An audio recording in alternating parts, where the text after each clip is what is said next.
What would happen to your house if you never took out the garbage? Or what if you never ever flushed the toilet? You don't really have to be a rocket scientist to figure this out. All that garbage would pile up and overflow and rot everything around it.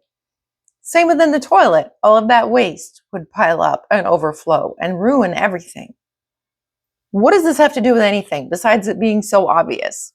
When you don't forgive, you are hanging on to all the garbage that's ever happened. Whether it started out that way or it turned that way, you're hanging on to all the garbage. You're hanging on to all the poop. You're keeping all that crap inside of you, and it's going to spill out and overflow and ruin everything good in your life. Forgiveness doesn't mean reconciliation. You don't have to stay angry to forgive.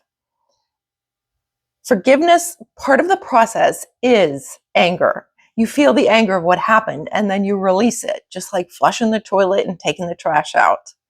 That energy of the processing will tell you you are actually in a better place than you used to be. If you didn't notice what was going on, there'd be nothing to be angry about. If you still blamed yourself for things that weren't your fault, you wouldn't be angry at someone else. So feeling that anger is a good thing.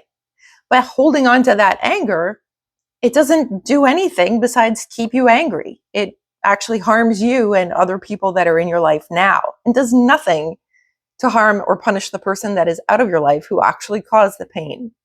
You can release the anger about everything in the past. Accepting that it happened doesn't mean that it was okay. When you accept that something happened, all you're saying is that happened and cannot be changed. Releasing the anger at that moment, saying, you know what, I'm not going to just keep being angry about this. It happened, it was terrible, and I'm going to set it down and move on. Just because you've released the anger, it doesn't mean that you have to speak to the person again. Those two things are totally separate.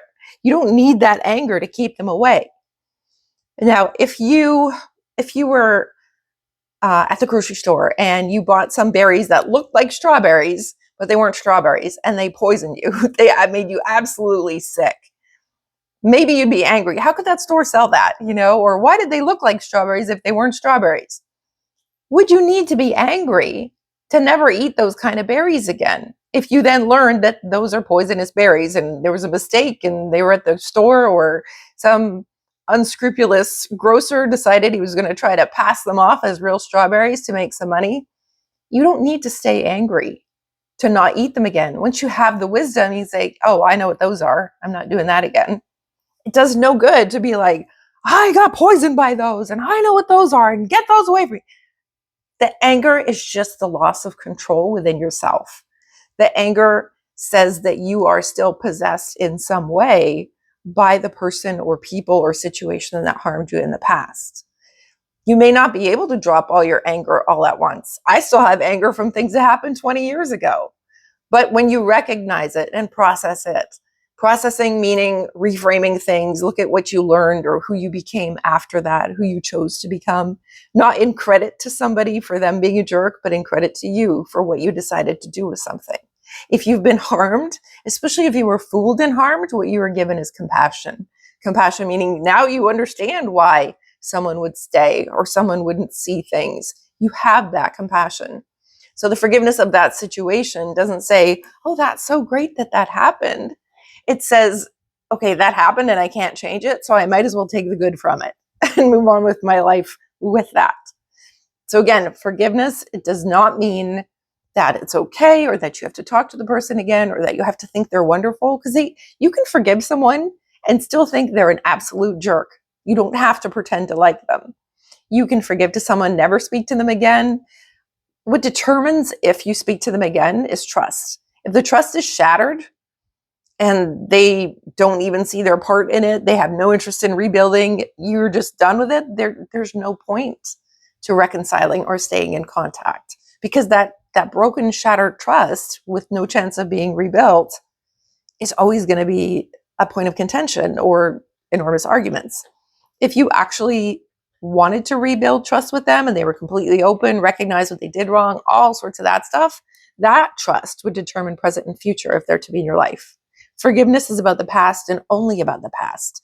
It has to do with everything that's happened And forgiveness is just the setting things down and moving forward. It's just the releasing of the anger, pain, sadness so that you're not carrying it like the garbage or like the poop around with you all your life.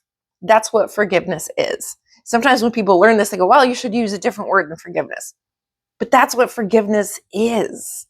It is that acceptance that things happen. It is that releasing of resentment or anger towards a person or event from the past. That's all it is. There shouldn't be a different word for it. What happened somewhere along the line is that the word forgiveness came to mean things it never ever meant. I don't exactly know when, how, or why this started. I think it was because people wanted to relieve themselves of any consequences, people who were doing bad things. If someone said, oh, I thought you were a forgiving person, putting guilt on you for what they did and making it seem like you should have amnesia or else you're a bad person. How convenient. So I think it's up to us to really understand what forgiveness means, has always meant, and will mean into the future, and reclaim the actual meaning of forgiveness, and that it's not something that means an eraser or amnesia or that it was okay, because it's not. You can forgive for yourself, never speak to someone again, but just not have that loss of control or that anger. They don't deserve to have that power over you for the rest of your life. You taking your power back means setting that down, acknowledging that things happen, healing for yourself, processing, learning, having all the wisdom so that things don't repeat, and moving on with your life in peace and being able to have happiness and joy and love with all those good people around you and within yourself. Thank you.